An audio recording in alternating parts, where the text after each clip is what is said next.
Amém? Abra aí a sua Bíblia, então, na primeira carta que o apóstolo Paulo mandou aos Coríntios, capítulo 11.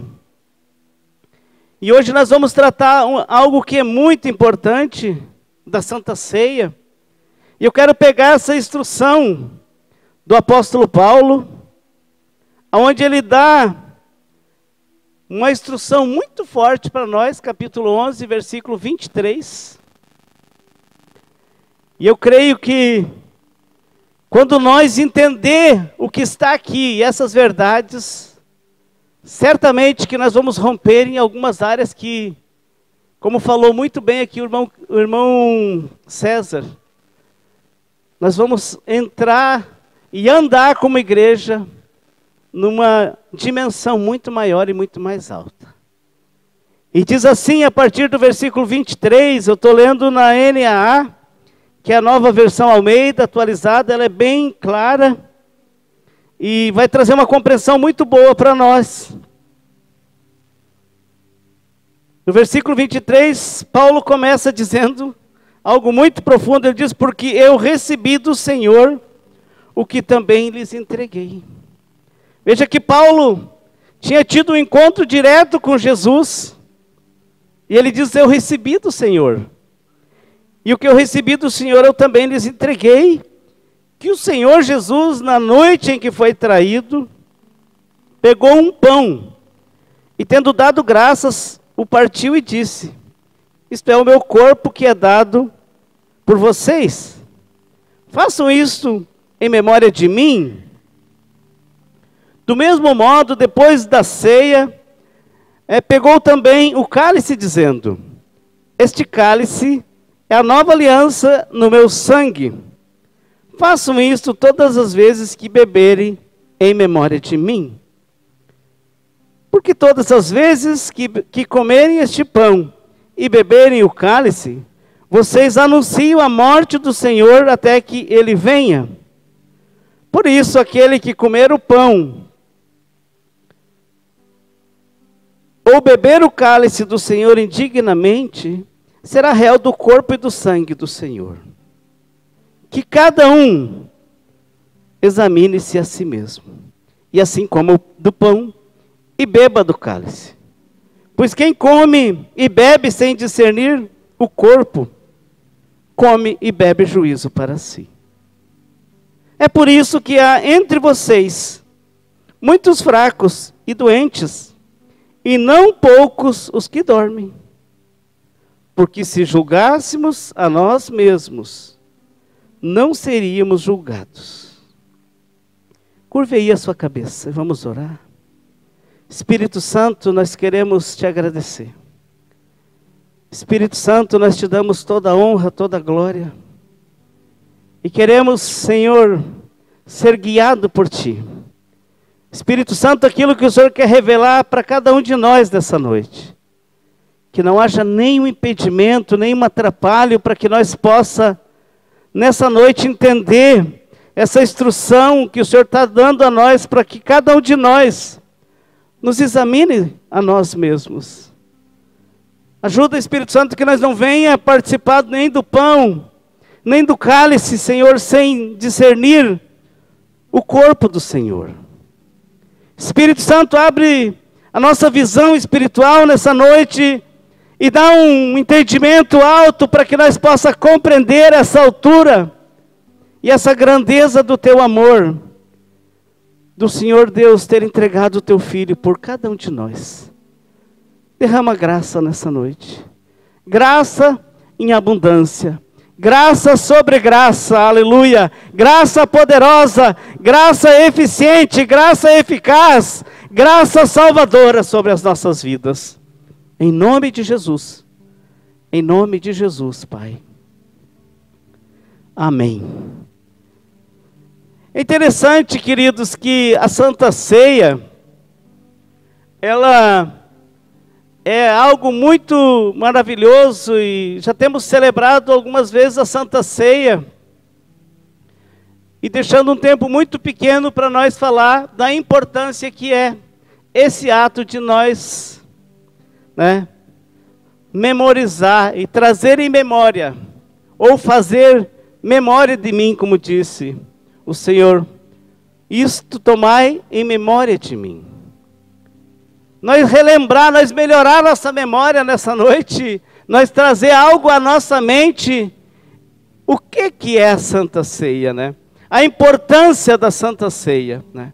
Essa celebração, né, que nós temos tido isso desde o início da igreja, né?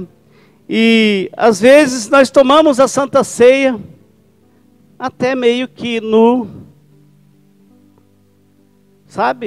automático, no piloto automático. Eu queria nessa noite que nós tivéssemos uma compreensão disso, e nós temos tratando alguns assuntos, eles têm sido muito padrão, e esse aqui, as nossas igrejas abas no Brasil e fora do Brasil, elas estão tentando levar a nós um compreendimento, uma compreensão mais alta do que às vezes a gente tem do que é a Santa Ceia. E que nós possa nessa noite não estar no piloto automático, né? E que essa ceia, né, que foi celebrada pelo Senhor Jesus já nos últimos dias, diz que quando o Senhor Jesus chama os seus discípulos à parte, pouco tempo antes de ser preso e crucificado, nesse momento então ele celebra a Páscoa judaica, né? Jesus, né, parte o pão, serve o vinho, mas ele serviu somente para a sua equipe ali, para os seus discípulos. A gente pode notar isso em Mateus 26, a gente pode até abrir lá, versículo 26 e 27, aonde diz assim: a seguir Jesus pegou um cálice e, tendo dado graças, deu aos seus discípulos dizendo: bebam todos dele, porque isto é o meu sangue, o sangue da aliança derramado em favor de muitos para a remissão de pecados. Abre também Lucas 22, não, Marcos 14, 22 e 23. Lucas nós vamos deixar para depois.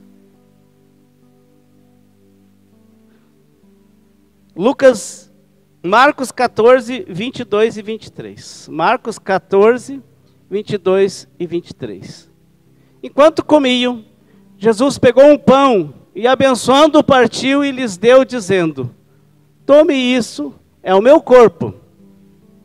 A seguir, Jesus pegou um cálice e, tendo dado graças, deu aos seus discípulos, e todos beberam dele. Então note que a Santa Ceia, ela é algo muito íntimo. Ele é algo para quem está muito próximo. E no livro de Atos, né, e nas cartas que Paulo menciona várias vezes, demonstrando que os apóstolos, eles também tinham levado a sério a importância da Santa Ceia. E nós vimos Paulo mencionando em vários lugares a importância deles tomar a Santa Ceia. Mas em Atos eu vejo que Lucas menciona também a importância das comunhão, e eu citei hoje um versículo que eu amo muito, de Atos 2:46, se dá para nós abrir aí também, Atos 2:46. Diariamente perseveravam unânimes no templo, partiam o pão de casa em casa, e tomavam as suas refeições com alegria e singeleza de coração. Eles tinham momentos especiais e íntimos de Santa Ceia. Mas esse texto aqui, de 1 Coríntios 11, ele especifica muitas coisas aqui, né? Que a ceia, ela era antecipada por um grande churrasco. Ele era chamado, né, de um churrasco ágape, de comunhão. E interessante que ontem nós fizemos um churrasco muito lindo, muito legal aqui, com os discípulos, e comemos carne à vontade. Quem veio comeu, né, carne, e beber o suco, né? O que os discípulos faziam também. Eles tinham as suas comunhões, né? E a Bíblia diz que nesse banquete era também distribuído o pão e o vinho depois desse churrasco. E hoje cedo, não sei como é que Deus preparou, que as irmãs prepararam uma mesa aqui, extraordinária, um cafezão para quem chegou cedo aqui. Alguns irmãos que estão aqui participaram, que estavam na diaconia, equipe de louvor. E quem chegou antes também pôde sentar à mesa, como nós estamos agora, à mesa. Estamos partindo o pão, a palavra. Um pão que liberta, um pão que transforma. E a igreja de Corinto, ela era uma igreja cheia dos dons, né? Ela também era uma igreja imatura e que precisava ainda de muitas correções, né? Eles tinham momentos que eles traziam as suas porções para a festa, mas os ricos traziam para se embriagar, para comer demais, sabe? Era feito glutonaria, era feito embriaguez nos eventos deles, já não estava sendo, e Paulo precisava dar uma correção. E se nós voltássemos no capítulo 11, no versículo 17, Paulo pega muito firme com eles, né? Mas, além disso, os ricos, né, faziam acepções de pessoas, o que é muito triste, né? Os ricos tinham demais e os pobres, que não tinham nada, não comiam nada. Era feito, né, uma acepção de pessoas. Paulo, então, entende ser necessário corrigir a igreja naquele tempo e chamar atenção para o temor de Deus, porque eles não estavam tendo o temor de Deus. A igreja de Corinto, ela estava vivendo como se ébrios, né? Vivendo uma forma totalmente desconectada do corpo de Cristo. E a Santa Ceia é o momento de conexão. E é um momento de trazer lembrança, de nós fazer a nossa lembrança, né? Então Paulo queria que eles tivessem temor e entendimento. O que eu gostaria de nessa noite também tratar nesse tema, porque às vezes a gente cruza um pouco por cima dessas verdades, né? Paulo diz que era para nós fazer isso em memória do Senhor, né? E um dos primeiros argumentos que a ceia aqui aponta é para o passado, né? Fazer isso em memória de mim, relembrar, nós trazer a lembrança o que o Senhor fez. Na ceia fazemos memória daquilo que Cristo fez por nós. Na ceia relembramos do sacrifício de Jesus, de como o nosso Senhor sofreu na cruz do Calvário pelos nossos pecados. A igreja evangélica herdeira da reforma protestante, ela está fundamentada nesse conceito da graça hoje, né? E que nos apropriamos também da salvação pela graça. Porque quando nós entendemos isso, e isso é fé, nós temos que trazer e ter esse entendimento. E é muito importante lembrar que a salvação, ela é de graça para nós. Mas custou um preço, né, para Jesus. E eu já citei várias vezes esse terceiro que... acho que é o Luiz Hermínio, o pastor Luiz Hermínio, que fala que a graça, ela não é tão de graça assim, né? Ela foi pelo preço de sangue do nosso Senhor Jesus Cristo na cruz do Calvário. Jesus diz na última ceia que devemos lembrar dele, né? Fazer isso em memória de mim, diz ele. E de que o corpo dele foi partido também, foi derramado o seu sangue pelos nossos pecados. Ele foi partido por nós ou por vós, o corpo do Senhor. Então foi algo muito sério, não foi uma brincadeira, né? A ceia também nos leva a lembrar que nos apropriamos da salvação de graça, mas alguém sofreu e morreu para que nós fôssemos salvos, né?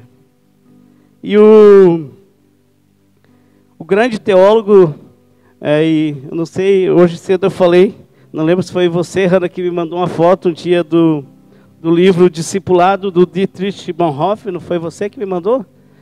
E ele tem umas frases maravilhosas, e eu amo esse cara porque ele escreve cada coisa, e ele, no livro dele, Discipulado, ele faz a distinção do conceito da graça barata e da graça preciosa, né? E ele diz, a graça preciosa é sobretudo preciosa por ter sido preciosa para Deus, e por ter custado a Deus a vida do seu filho.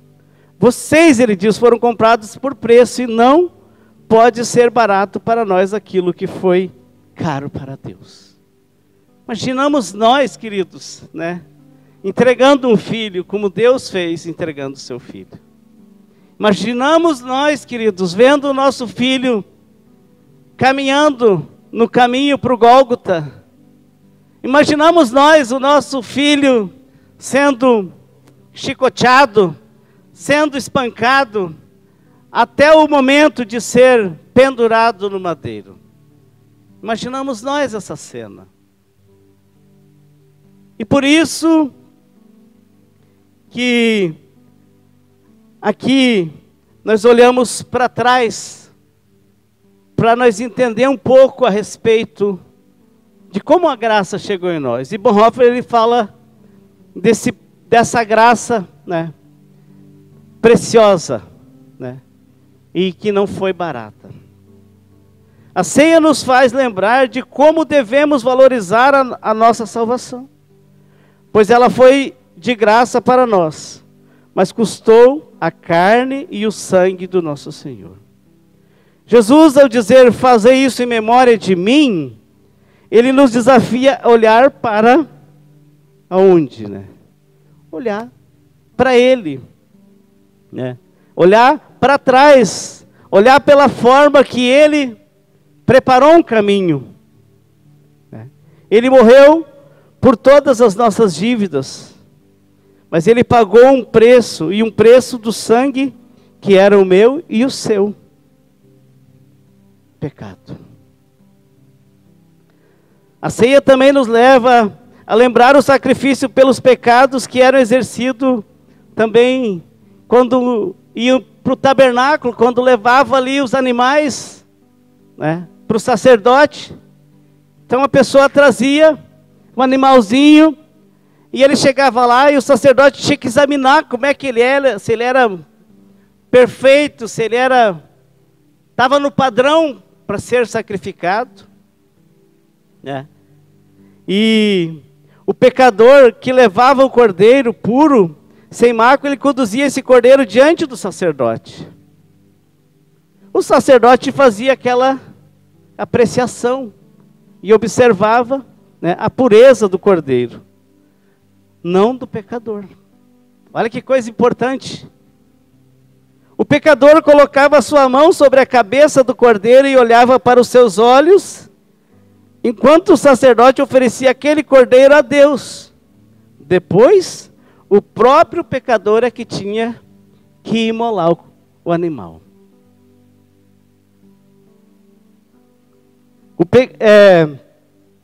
Veja bem que quando o pecado foi pago, né, quando o animal foi morto pelo pecador. Mas, veja bem, o pecador precisava ver e sentir que foi pago por alguém que não merecia, que não pecou, né? O animal não tinha feito nada, ele tinha que estar perfeito. E essa alegoria, né, ela nos leva a entender que nós precisamos sentir que foi pago, né, por alguém que não merecia. O animal não merecia, mas Cristo também não merecia. E por isso Jesus diz: este é o meu corpo, né, que foi partido por vós, ou por mim e por você. Veja a importância de nós olhar e fazer esse caminho. Mas também a ceia, que é a segunda parte, ela nos leva para o presente, aponta o presente, né? A ceia também é conhecida como a mesa de comunhão, ou apenas a comunhão, né? Na ceia nós nos tornamos com Cristo e com os nossos irmãos a igreja. Não existe comunhão com Cristo sem comunhão com a igreja. Não existe comunhão com o corpo de Cristo sem fazer parte do corpo. E hoje nós vimos isso, né? As pessoas deixando de fazer parte do corpo. E se eximindo até desse compromisso, né, de ser parte do corpo. Se por um lado lembramos daquilo que Cristo fez no passado, na ceia somos desafiados a ver no presente também. O entendimento do sacrifício de Jesus no passado, da graça que nos alcançou, nos desafia a viver para Cristo, assumir um compromisso com Cristo, e um compromisso com Cristo se manifesta através de um compromisso com nossa igreja, com a sua igreja, o corpo. E é importante que, às vezes, nós queremos o Evangelho, mas nós não queremos algumas coisas que vêm nele. E o pastor Iverson Santos, ele coloca no livro dele, Liderança, a liderança de Josué, né? É top esse livro dele. Ele fala que o Evangelho é para todos, mas a ceia é para os irmãos, para a igreja, para aqueles que assumem publicamente um compromisso com Cristo que o salvou. Veja que o Evangelho é para todos, mas nem todos têm esse coração de receber o Evangelho, entender que o sacrifício de Cristo pagou todos os nossos pecados, nos leva ao compromisso com Ele, ao compromisso de assumir publicamente que queremos ser a igreja do Senhor Jesus Cristo. E essa diferença, queridos, às vezes que nós estamos hoje querendo algo que é a graça, mas nós não temos querendo aquele que derramou a graça sobre nós.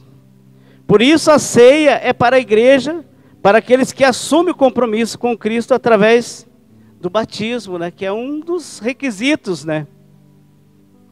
Sequencialmente, uma vida comunitária também, né? Compromissos com os trabalhos da igreja, que nem nós vimos ontem aqui, a equipe cooperando, estava chovendo de manhã, mas tinha uma equipe trabalhando aqui no pátio, arrumando a entrada. Nós queremos modificar aqui, para você não sujar mais o seu calçado, nem o seu carro. E nós estamos fazendo. Mas nas nossas limitações, nós fizemos para nós não ter o ônus do gasto. Mas daí tem o preço de nós nos unir em comunhão, em equipe, para que isso fique bom, fique bonito. E esse é o compromisso de um discípulo. Os discípulos de Jesus Cristo, eles tinham compromisso de andar com Ele. Eles faziam as coisas junto, né? Eles, né, faziam parte de todo o sustento ali da obra. Eles buscavam provisões. E eu creio, queridos, que levar esse sustento para a igreja, como bem colocou aqui o irmão César, nós temos que ter uma compreensão que tudo tem um custo. Nós temos um espaço que nós estamos preparando e nós só não temos um custo maior porque nós o fizemos entre equipes. E nós temos aqui, a maioria de vocês sabe, são todos praticamente daqui de casa. Vocês sabem como que essa igreja, ela subiu aqui para esse mato. Isso aqui era tudo destruído e com a cooperação dos irmãos, ela foi agarrando dessa forma. E eu creio que nesse ano, nos próximos 2 a 3 anos, nós estaremos deixando esse espaço na altura e no padrão de discípulos de Cristo. Nós vamos cuidar desde lá de baixo, não só da calçada, da iluminação pública que nós precisamos melhorar, mas também da paisagem desse espaço. Quem conhece desde que nós entramos aqui sabe como era essa paisagem. E quem está aqui até hoje sabe o quanto ela já foi transformada, essa paisagem. Mas foi pela vida dos discípulos.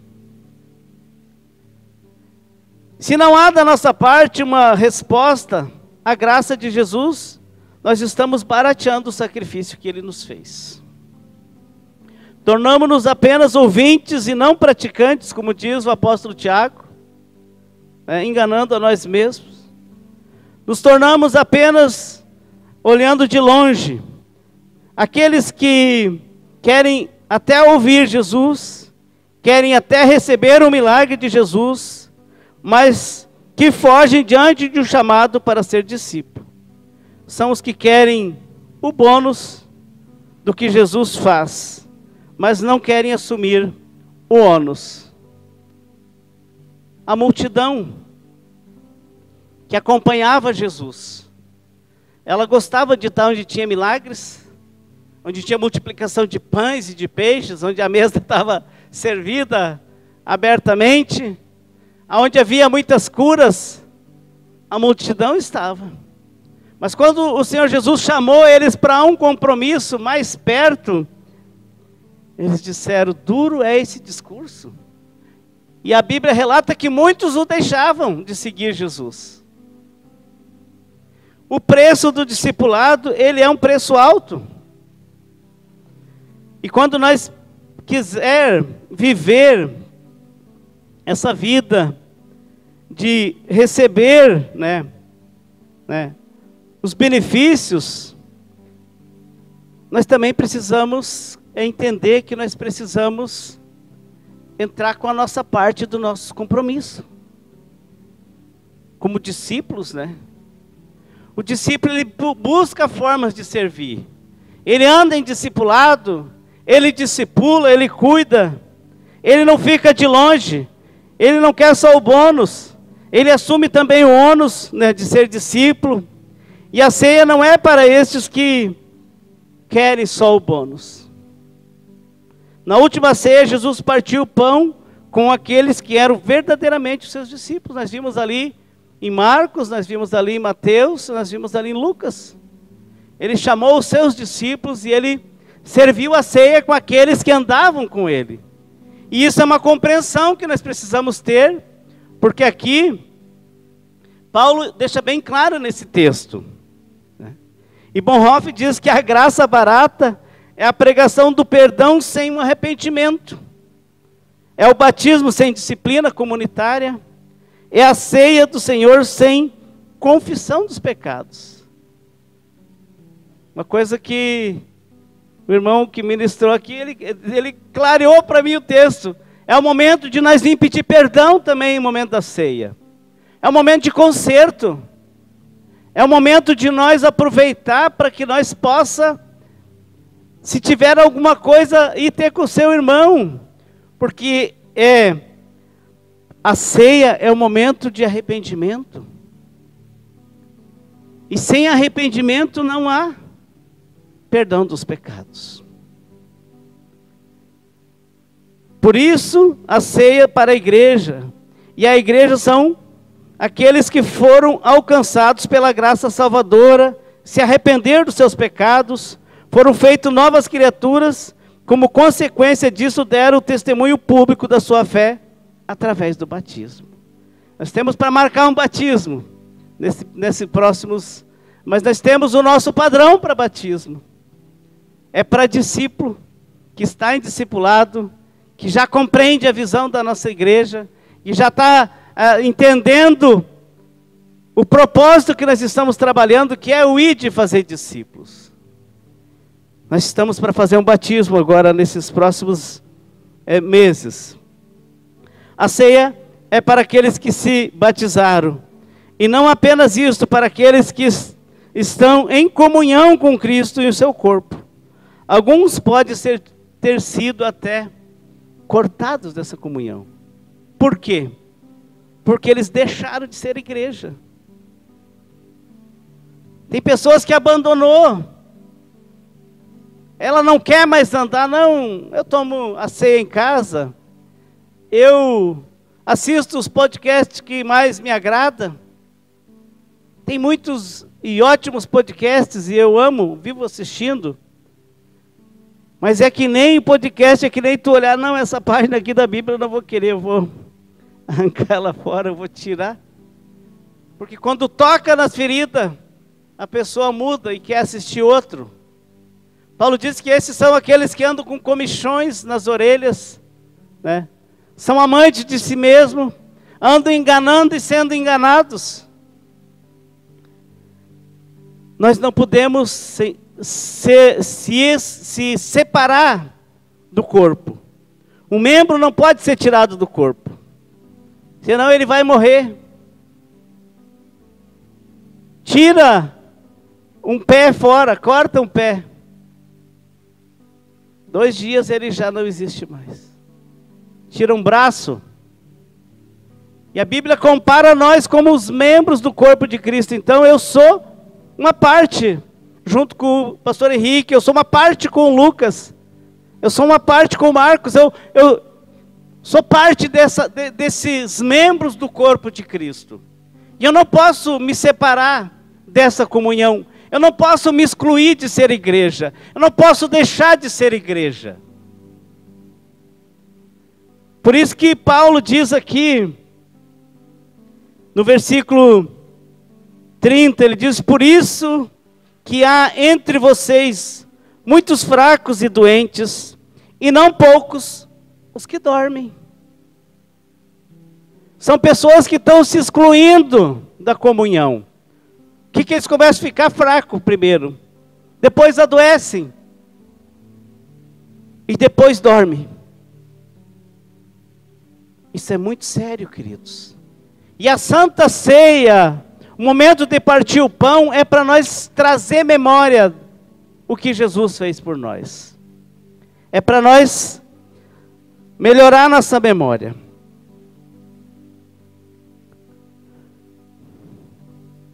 E não existe comunhão, então, com Cristo fora do corpo. Por isso, para discernir o corpo, é necessário fazer parte dele. Aí eu fico sabendo o que está precisando meu irmão, a minha irmã. Eu também posso falar: ô meu irmão, estou precisando de uma ajuda. Eu posso discernir, eu posso me envolver, eu posso interagir. Só discerne o corpo de Cristo quem é parte dele. E para fazer parte dele, eu devo ter sido recebido através do batismo. Eu preciso ter essa compreensão. Eu preciso ter esse entendimento do que é o batismo. Eu preciso compreender o que é essa aliança, né? Eu preciso ter esse entendimento. Eu não posso viver sem discernir o que eu estou fazendo. Andar no cego, no escuro, ser um cego ou guiado por outro cego. E Paulo diz que isso, ele diz assim, que quando nós aqui, no versículo 28, ele diz que cada um examine a si mesmo, e assim coma do pão, né, e beba do cálice. Isso é nós discernir Porque a ceia não é para você não tomar. Eu estou aqui e eu quero te estimular a você tomar a ceia. Você precisa, queridos. E eu, como pastor, falei hoje cedo, vou falar novamente. Eu fico quase que bicudo quando eu vejo que o irmão não vem na ceia. Eu tenho um discípulo meu que ele diz que ele fica indignado. Ele liga para o discípulo dele: por que você não veio na ceia? Né? Porque a ceia é muito importante. A ceia é o momento de nós nos fortalecer. É um tempo de nós nos alimentar. Temos nos alimentando aqui na palavra. Isso é tão sério que Paulo faz severas advertências sobre aqueles que tomam a ceia também indignamente. Né? Precisamos nos examinar. Chegando a dizer que alguns adoecem e morrem. Ser digno aqui não tem nada a ver com a posição moral, nem mérito próprio. Em tese, todos nós não somos dignos. Né? Em tese, ninguém de nós poderia tomar a Santa Ceia. Mas em Jesus, no Senhor, enquanto reconhecemos nossos erros, nossas falhas, nossas limitações, nos dirigimos ao Senhor Jesus, colocando nossa mão sobre a cabeça do Cordeiro, né? Olhando nos seus olhos, nossos pecados são transferidos a Ele, e neste momento podemos participar do seu corpo e sangue, pois fomos santificados. A advertência de Paulo não é para que deixamos de tomar a ceia, mas para que venhamos a nos examinar, nos arrepender dos nossos pecados e pedir perdão. Paulo quer trazer essa compreensão aqui para nós, nesse texto. Precisamos nos examinar. E não é ninguém que te examina, é você. É igual a mulher que se examina do autoexame. Né? As mulheres que fazem o autoexame em casa para se examinar se existe alguma coisa errada no seu corpo. A Santa Ceia, ela é muito parecido com isso. É nós nos examinando. Tem alguma coisa errada aqui em mim? Preciso melhorar? Preciso me arrepender? Preciso pedir perdão? A ceia nos faz lembrar que no passado Jesus fez algo por nós. E nos faz refletir no presente que podemos fazer por Ele e para Ele. E hoje cedo eu citei aqui, né, aquela canção que nós cantava muito na Igreja Batista, nos inários, né, e acho que até na Igreja Assembleia de Deus eles cantam, né, aquele hino que diz: morri na cruz por ti, morri para te livrar, meu sangue se inverti e posso te salvar. Morri na cruz por ti, morri. Que fazes tu por mim? São canções que mexiam o nosso coração quando tomava a Santa Ceia. Quando a nossa pastora tocava o teclado e cantava esse hino, eu chorava. Mexia meu coração. Conseguia me olhar para dentro de mim. É importante, queridos, o que nós podemos fazer. Que fazes, diz tu por mim? Se a ceia aponta para o presente, neste presente qual é a nossa posição? Como que nós estamos nos posicionando como discípulos? Nós temos discernido qual que é o nosso lugar no corpo? Como nós estamos vivendo nesses dias onde nós temos um lugar para viver um tempo onde nós podemos encontrar paz? Será que nós estamos entendendo qual que é a nossa posição? Não existe salvação. A graça que não se transforma em compromisso público, por isso a ceia é para estes que aceitaram o compromisso público de ser discípulo. E a gente percebe hoje o quanto é difícil ser discípulo. Eu sei por mim, eu sou discípulo. Eu sei por mim, eu tenho muitos discípulos. Eu sei o quanto é difícil nós negar a nós mesmos. Eu sei o quanto é difícil nós fazer renúncias. Mas o terceiro ponto, a ceia aponta para um futuro. E esse futuro eu tenho muito citado aqui até que ele venha. Nós temos uma promessa. E essa promessa, queridos, ela diz que quando, ali em Atos capítulo 1, 10 e 11, gostaria que abrisse aqui para mim, Atos capítulo 1, 10 e 11.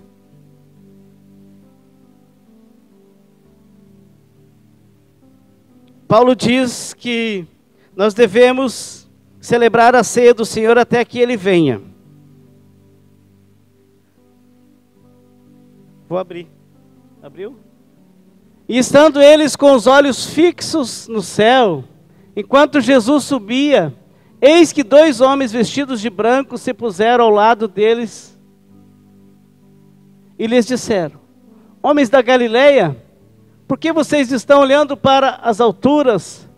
Esse Jesus que foi levado do meio de vocês para o céu virá de modo como vocês viram o subir. Então veja bem que Jesus vive. Amém? E Jesus irá voltar. Nós temos essa promessa sobre as nossas vidas. Quando Jesus subiu, Ele deu essa garantia para nós. E nessa promessa é que nós devemos viver. Nós devemos caminhar seguindo esses mandamentos que o Senhor nos deixou. E sobre essa promessa, a igreja do Senhor resiste. E eu canso de citar aqui quando nós oramos. E as portas do inferno, Mateus 16, 18, elas não prevalecerão contra a igreja do Senhor. As portas do inferno, elas já foram destruídas. E a igreja está avançando. E nós podemos ver pelo que nós estamos fazendo e vendo o que Deus está realizando nesses dias. Hoje nós ceiamos aqui. Hoje temos uma comunhão, uma coinonia especial. Mas a espiritual chegará um dia em que com Ele seremos por Ele servido. Hoje nós estamos sendo servidos aqui. Mas chegará um dia, e eu quero convidar os nossos para virem aqui. Hoje nós estamos sendo servidos por essa equipe. Mas um dia, a ceia vai ser servida nas bodas do Cordeiro. Lá é que nós vamos participar com Ele. Lá vai ser Ele que irá nos servir. É interessante que aqui, então Paulo diz, no versículo 27, ele diz: por isso, aquele que comer o pão ou beber o cálice do Senhor indignamente, ele será réu do corpo e do sangue do Senhor. Que cada um se examine a si mesmo, e assim coma do pão e beba do cálice. Pois quem come e bebe, sem discernir o corpo, come e bebe juízo para si. É por isso, diz, que há entre vocês muitos fracos e doentes, e não poucos os que dormem. Veja bem, concluindo, a ceia do Senhor faz alusão àquilo que Jesus já fez por nós. No passado, fez também alusão à resposta do que damos ao Senhor Jesus nesse presente, assumindo um compromisso de ser uma igreja. Por fim, ela faz alusão do futuro, né? Onde cearemos com Ele e seremos servidos por Ele. É essa promessa, queridos, que precisa nos mover e nos motivar. Aqui nós temos o pão, simboliza o corpo dele que foi partido por nós. Nós temos o cálice, simboliza o sangue dele que foi derramado por nós. Esses elementos são simbólicos, mas eles são espirituais também. E quando nós participamos da ceia, nós entramos num lugar de entendimento, que nós estamos fazendo parte do corpo. Jesus disse que se nós não tomar do corpo e do sangue dele, nós não teremos parte com ele. Então você precisa ter esse entendimento que nessa noite é uma noite de arrependimento, né? Eu quero te convidar a ficar em pé. Nós vamos orar por esse pão, por esse cálice. Esses elementos, eles são simbólicos, mas eles representam muito poderosamente. E eu desafio a você nessa noite, enquanto nós oramos também, fazer a sua oração aí, se examinar. Tire um tempo agora, faça um autoexame, olhe para dentro de você. Eu não estou aqui para julgar ninguém, eu só tenho que me examinar, eu sei das minhas fraquezas. Por isso eu tenho que me examinar a mim mesmo. Eu tenho que me consertar, eu tenho que pedir perdão das minhas fraquezas. Mas você precisa olhar para você. Estenda as mãos para cá. Senhor, nós temos aqui, Senhor, o pão. Nós temos, Senhor, aqui o cálice. Eles simbolizam, Senhor, o corpo do Senhor, o sangue do Senhor. E eu oro te agradecendo por esse pão, por esse cálice, Senhor. Que nós possamos se alimentar, Senhor, nessa noite, como já se alimentamos com a Tua palavra. Que esse pão, Senhor, que esse cálice ao ser distribuído, Senhor, que cada um espere, Senhor, uns pelos outros, que nós não venha a ser como aquela igreja, que eles não estavam se importando com essa comunhão tão poderosa que é o momento da Santa Ceia. Que venha haver cura nessa noite, Senhor. Em nome de Jesus, venha haver milagres nessa noite aqui neste lugar, Senhor. Que a Tua igreja seja fortalecida, Senhor, na Tua palavra, nesse alimento espiritual que está sendo liberado nessa noite, Pai. Em nome de Jesus, nós abençoamos e pedimos, santifica esses elementos, para a glória do nome do Senhor. Pode servir. Enquanto você pega o pão e o cálice, espere para que nós possamos participar todos juntos.